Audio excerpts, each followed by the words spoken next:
जय हिंद पेंशनर बंधु, आप सबों का लिविंग हैप्पीली की डिजिटल ट्रेनिंग श्रृंखला में मैं Narendra Kumar, wellness consultant, entrepreneur trainer, हृदय की गहराइयों से स्वागत करता हूं। आज हम बात करेंगे डिजिटल ट्रेनिंग का।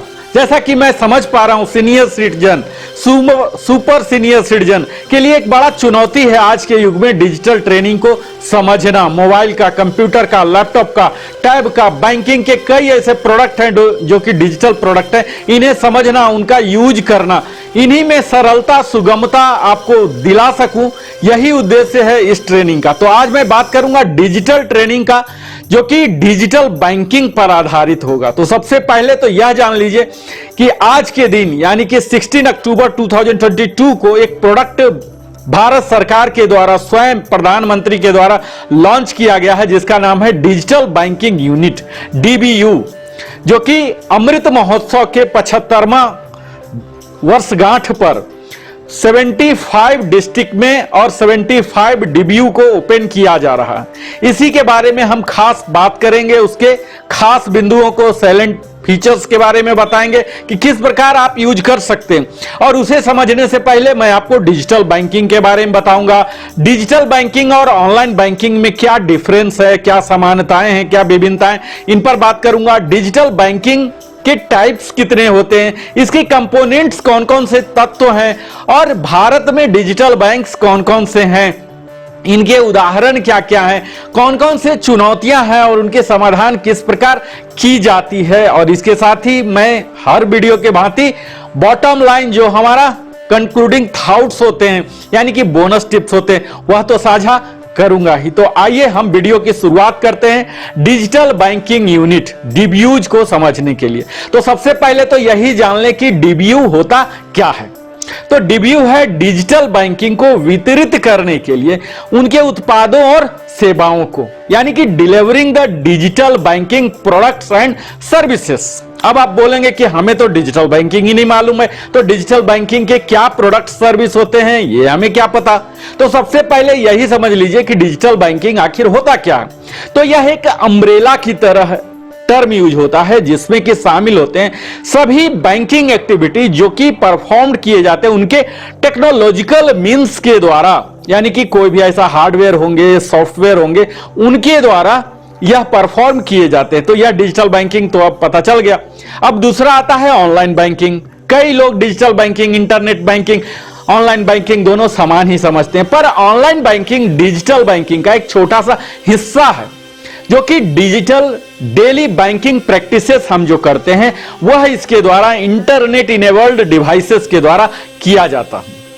अब हम यह जान लें कि क्या क्या टाइप्स हैं डिजिटल बैंकिंग के, तभी आप डिजिटल पेमेंट्स वगैरह कर पा सकते हैं। तो आप देख ही पा रहे होंगे, आज किसी भी बैंक के, किसी भी शाखा के आप ग्राहक होंगे तो आपको बैंकिंग कार्ड्स दिए जाते हैं, तरह तरह के ATM कार्ड, डेबिट कार्ड। तो ये सब डिजिटल बैंकिंग के ही प्रकार हैं। इसके साथ ही USSD, जिसे कहा जाता है अनस्ट्रक्चर्ड सप्लीमेंट्री सर्विसेज डाटा, यह भी दिया जाता है। UPI, जो कि आज आम हो चुका है, पेटीएम, गूगल पे से सबको आप धूम्रपान, मद्यपान की वस्तु के लिए भी इस्तेमाल किया जा रहा है। तो यह यूनाइटेड पेमेंट जो इंटरफेस है, यह भी डिजिटल के ही एक टाइप में आते हैं। इसके साथ ही AEPS, आधार इनेबल्ड पेमेंट सिस्टम भी हैं, मोबाइल वैलेट्स हैं और पॉइंट ऑफ सेल मशीन्स हैं, POS आप देखते होंगे बड़े बड़े मॉल में, दुकान में, शोरूम में, ये सब मोबाइल बैंकिंग करते हैं, इंटरनेट बैंकिंग करते हैं। तो ये सब टाइप्स हैं आपके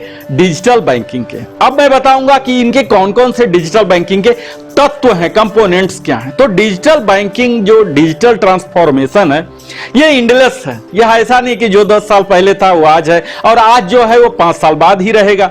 विशेषकर कोरोना काल के बाद आप जो देख ही पा रहे होंगे कि कितना लगातार इस टेक्नोलॉजिकल एडवांसमेंट के कारण कंसिस्टेंटली इसमें क्रांति आ रही है, और हमारे ट्रांजैक्शन करना, अपने अकाउंट को मैनेज करना, फंड को मैनेज करना कितना सरल हो चुका है। और इसी दिशा में यह मुहिम है जो कि काम करेगा DBU 24/7/365 सर्विसेज, यानी कि सालों भर सप्ताह के 7 दिन और 24 घंटे यह काम करने वाली है, जो कि आपको सुपीरियर कन्वीनियंस सुविधा देगी। इसके साथ ही और भी कई एडवांटेज हैं जो कि आपको डिजिटल ट्रांसफॉर्मेशन बैंकिंग में जो हो रहे हैं वह सबका सुविधा लेने में आपको मदद करेगा। इसके साथ ही डिजिटल बैंकिंग जो ट्रांसफॉर्मेशन होता है यह बड़ा सिंपल नहीं है, इसमें बहुत ही ज्यादा फिनटेक प्रोडक्ट्स हैं, सॉफ्टवेयर हैं, बड़े कॉस्टली होते हैं, इनोवेटिव टेक्नोलॉजी इस्तेमाल होते हैं, तब जाके आपके डिजिटलाइजेशन प्रोसेस उसकी जो गारंटी होती है वह मुहैया करा पाते हैं। तो इसमें कौन कौन से स्टेप्स इन्वॉल्व होते हैं? बेस्ट डिजिटल बैंकिंग सॉल्यूशन आपको दिया जा रहा है यहां, जो कि गारंटी करेगा लॉन्ग टर्म सक्सेस। तो आप भी अगर डिजिटली ट्रेंड हो जा रहे हैं तभी इन सुविधाओं का आप लाभ उठा पाएंगे, न कि यह भारत सरकार के द्वारा यह प्रोडक्ट डीबीयू बल्कि किसी भी बैंक के द्वारा उठाया हुआ उन स्टेप्स का आप तभी उठा पाएंगे। और यही हमारा प्रयास भी है कि आपको डिजिटली लिटरेट किया जाए, आपके चेतना को उठाया जाए। इसमें की टेक्नोलॉजी होते हैं, ट्रेंड्स होते हैं, प्रिंसिपल होते हैं, कई तरह की बातों पर ध्यान दिया जाता है जिससे कि आपके डिजिटल ट्रांसफॉर्मेशन बैंकिंग डिमांड को किया जाए। और यह सब तभी संभव हो सकता है जब आप राइट माइंडसेट रखेंगे, यानी कि डिजिटली तो बदलाव आ रहा लेकिन आप अपने माइंडसेट को नहीं बदल पा रहे हैं, जिसमें कि आता है हमारे अप्रोच, किसी भी बिजनेस मॉडल को अप्रोच करने का, ट्रांसफॉर्मिंग का क्या तरीका होता है, क्या सोच है, क्या हमारा एटीट्यूड है, इसमें प्रिंसिपल ऑफ प्रोडक्ट डिजाइन क्या है, क्या कस्टमर सर्विसेज के मोडस ऑपरेंडी हैं, किस तरह से वो काम करते हैं, और foundational culture of the organisation, ये तमाम बातों को भी हमें समझना होता है डिजिटल लिटरेट होने के दौरान। इसमें हमें शार्प फोकस रखना होता है उन सुविधाओं पर, और साथ ही बैंक के लिए भी यह चुनौती होती है कि अपने कस्टमर को ज्यादा से ज्यादा इजी दे सकें। अब एग्जाम्पल ऑफ डिजिटल बैंकिंग की बात करता हूं। इसमें कई डिजिटल बैंकिंग आते हैं, बैंक स्कैन है, रिवोल्ट है, फ्यूडर है, सिंपल है, N26 है, मोंजरो है, आदि कई तरह की ऐसी better known digital banking system है जो कि आज काम कर रहे हैं और कस्टमर को बहुत ही ज्यादा सुविधा दे रहे हैं। मिनट के ही अंदर ही उनको फोन पर सब कुछ मिल जा रहा है, जहां भी चाह रहे हैं, जहां जैसे कभी भी चाह रहे हैं। तो डिजिटल बैंकिंग ना कि लिमिटेड है आपको ऑनलाइन बैंक के लिए, यह सब जगह लागू होता है। आप देख ही पा रहे कि किस तरह से डिजिटल प्लेटफॉर्म यूज करके आप ट्रांसपोर्टेशन के लिए, कैब्स के लिए इस्तेमाल कर रहे हैं, आप किसी भी ईटेबल्स प्रोडक्ट का इस्तेमाल करने के लिए किसी भी कंज्यूमेबल्स हाउस होल्ड आइटम को तुरंत मंगवा ले रहे हैं। अब मैं विशेष बात करूंगा डिजिटल बैंकिंग यूनिट डीबीयू, जो कि इस वीडियो का केंद्रीय विचार है। यहां मैं बात करूंगा इनकी खास बिंदु पर, सेलिएंट फीचर्स डिटेल में। तो यह आप जान लीजिए कि डिजिटल बैंकिंग के उत्पादों और सेवाओं को वितरित करने का यह एक स्पेशलाइज्ड फिक्स्ड बिजनेस यूनिट है और हब है, जहां की डिजिटल बैंकिंग के जो भी प्रोडक्ट्स हैं, सर्विसेज हैं, इन्हें आपको स्पेशलाइज्ड फिक्स्ड पॉइंट के द्वारा डिलीवर किया जाएगा। इसमें क्या क्या आते हैं? तो मिनिमम डिजिटल इंफ्रास्ट्रक्चर हैं, जो अवसंरचनाएं हैं, ये सब आपको रहेगा।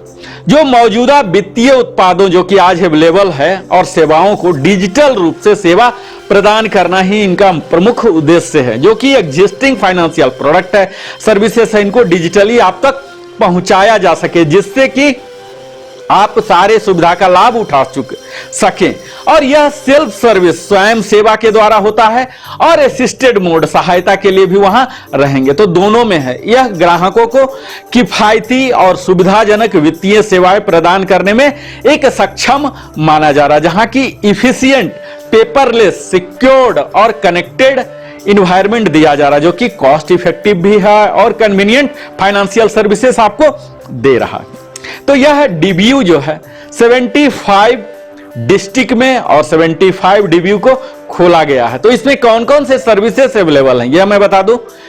यह आपको मैं बता ही दिया कि 16 अक्टूबर 2022 को स्वयं आदरणीय प्रधानमंत्री ने इसका उद्घाटन किया है, जो कि ऑलरेडी बजट में अनाउंस कर दिया गया था। और यह अमृत महोत्सव के 75 वर्षगांठ को मद्देनजर रखते हुए 75 हर जगह मेंटेन किया गया है। इसमें variety of digital banking facility दिया गया है, जिसमें कि प्राइमरी प्रोडक्ट्स जो होते हैं किसी भी बैंक के, उनके सेविंग अकाउंट खोलने का उनके बैलेंस चेक करने का, स्टेटमेंट लेने का, पासबुक प्रिंट करने का, फंड ट्रांसफर करने का, फिक्स डिपॉजिट, आरडी, किसी तरह का इन्वेस्टमेंट करने के लिए आपको पेमेंट स्टॉप कराना है, आपने चेक इशू कर दिया, यह सुविधा, लोन एप्लीकेशन मिल सकते हैं, नॉमिनेशन को बना सकते हैं, नॉमिनेशन को चेंज कर सकते हैं, क्रेडिट कार्ड, डेबिट कार्ड आदि को लिए अप्लाई कर सकते हैं, टैक्स पे कर सकते हैं, बिल पेमेंट कर सकते हैं। इस तरह की कई और भी तमाम सुविधाएं हैं जो कि इन डीबीयू में आपको मिलेगा।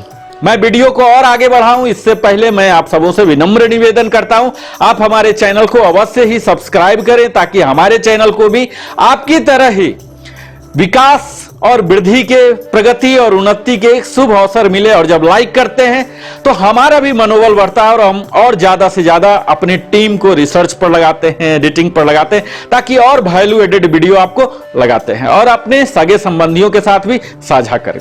तो यह जो डीबीयू है ये सेटअप किया जा रहा है एक ऑब्जेक्टिव के साथ, जिसमें कि आपकी सुविधा को, आपके लाभ को सुनिश्चित किया जा रहा है, जो कि हर नूक एंड कॉर्नर, हर गली चौराहे पर अंतिम जो यूजर है, इंड यूजर तक भी, यह देश के हर नागरिक तक यह लाभ पहुंच सके, जिसमें कि सभी स्टेट के, सभी यूनियन टेरिटरी में भी लागू होता है, जो कि मैं बताया ही एक कॉस्ट इफेक्टिव है, कन्वीनियंट एक्सेस है, इनहैंस्ड डिजिटल एक्सपीरियंस आप यहां ले सकते हैं सारे बैंकिंग प्रोडक्ट्स के, सर्विसेज के, ऑल अराउंड द ईयर।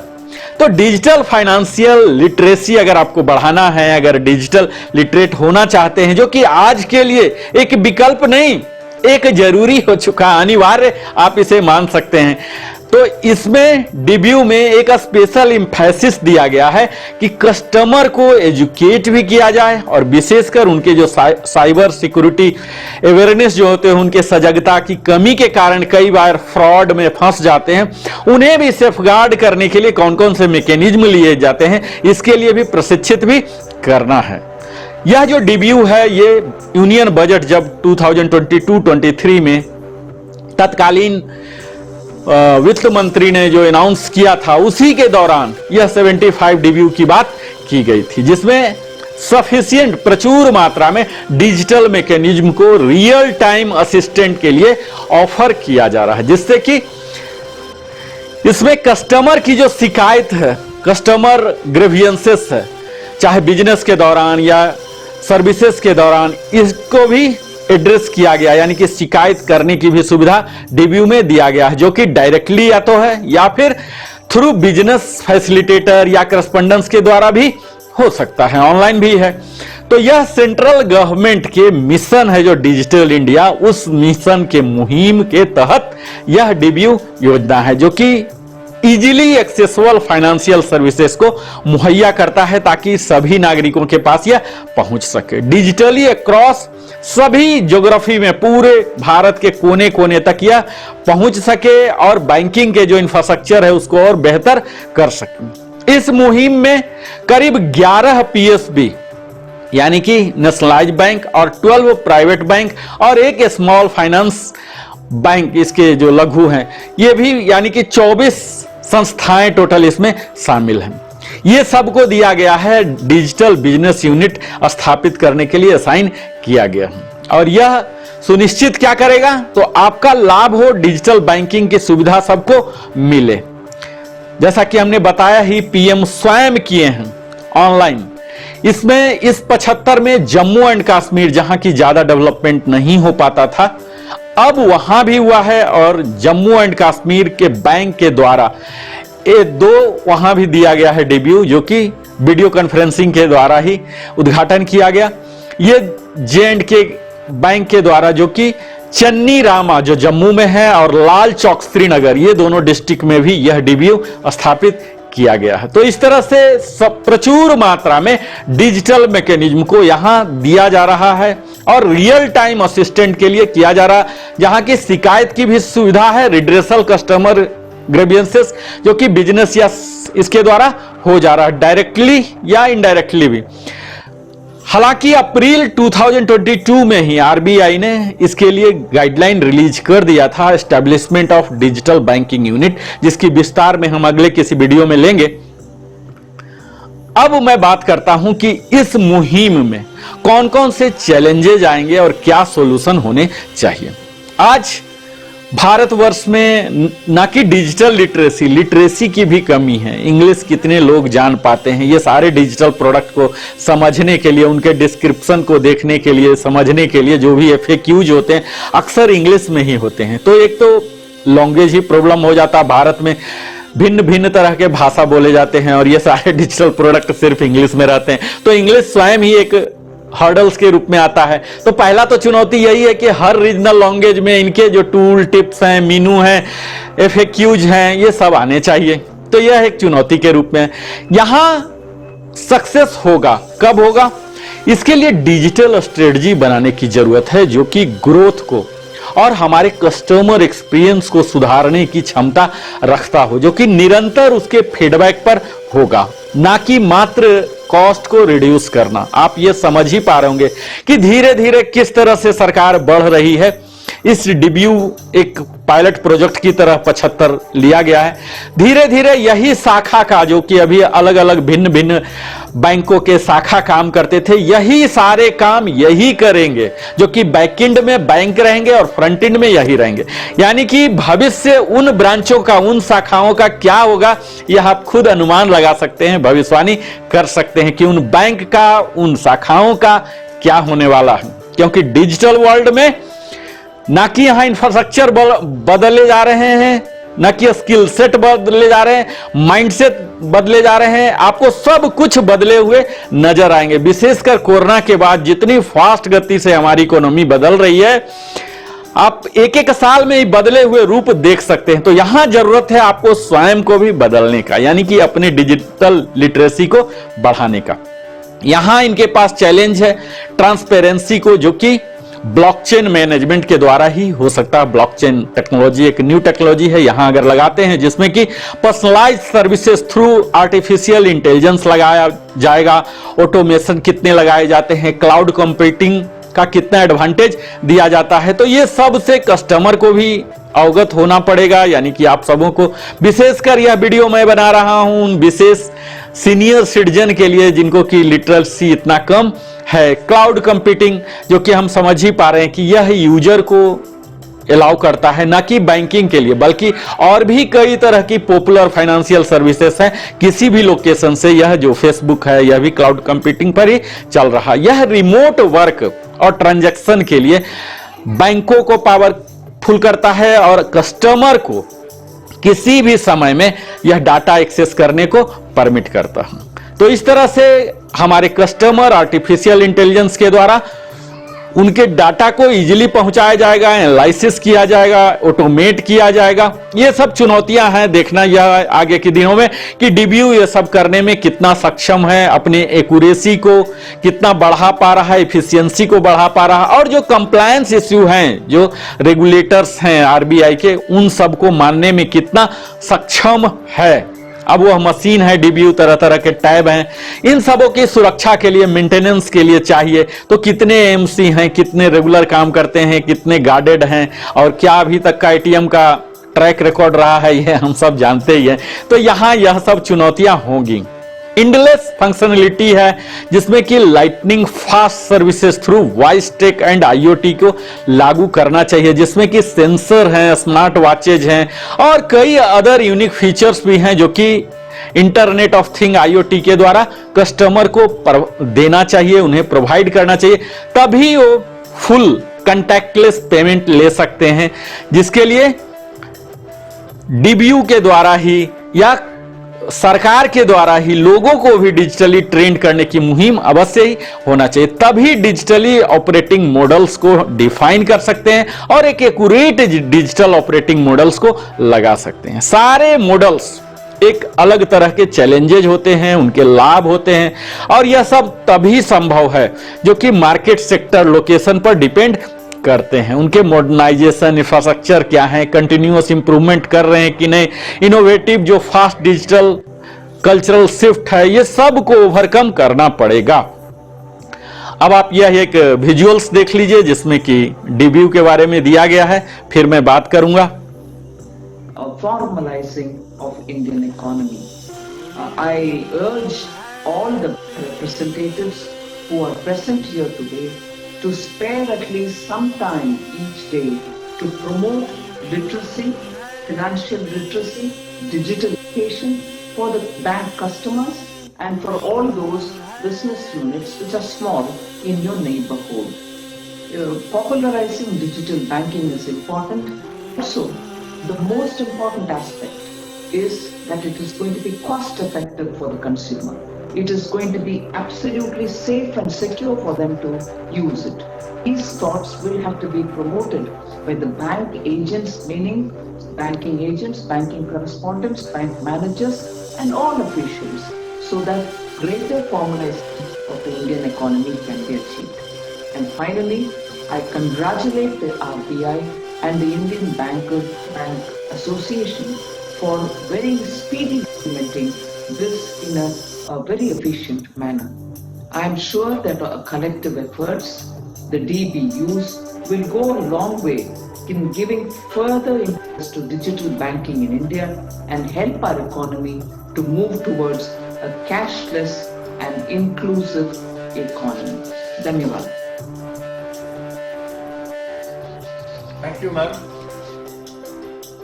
अब मैं माननीय प्रधानमंत्री जी से निवेदन करता हूं कि वे सांकेतिक बटन दबाकर डीबीयूज का लोकार्पण करें, वो हमें अनुग्रहित करें। माननीय प्रधानमंत्री।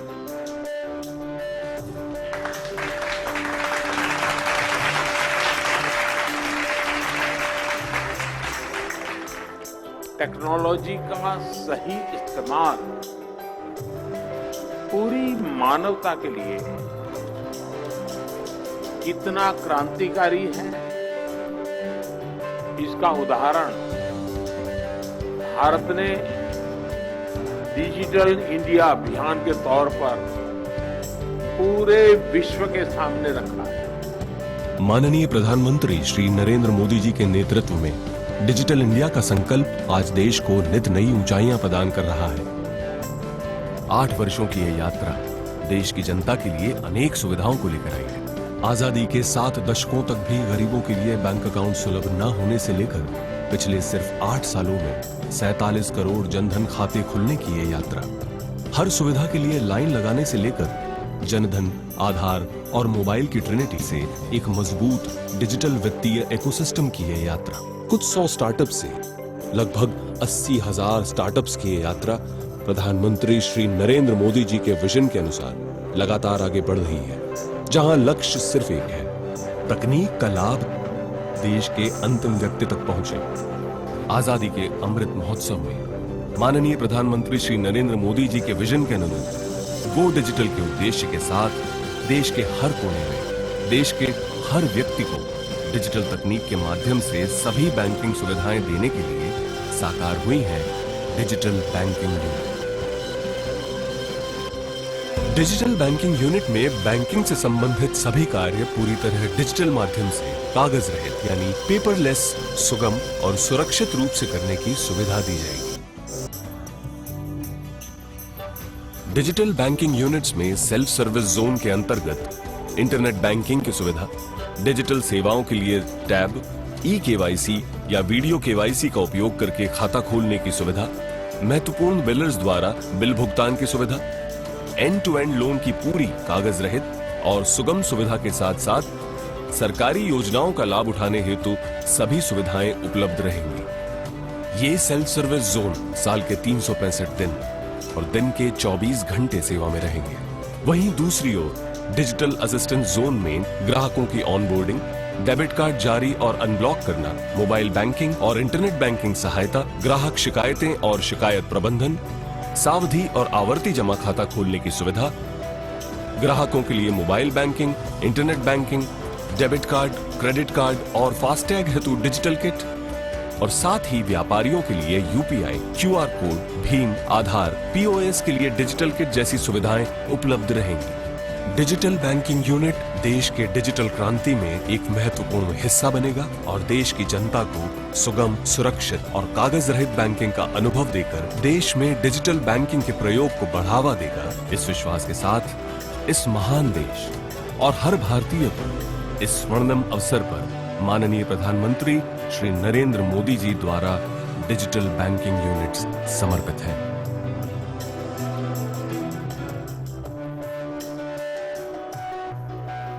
Thank you sir. Thank you.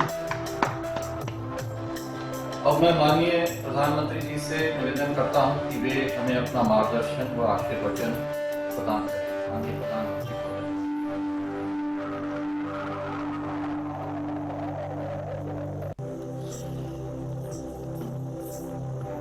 वित्त मंत्री निर्मला जी, केंद्रीय मंत्रिमंडल के मेरे अन्य सहयोगी गण, आरबीआई गवर्नर,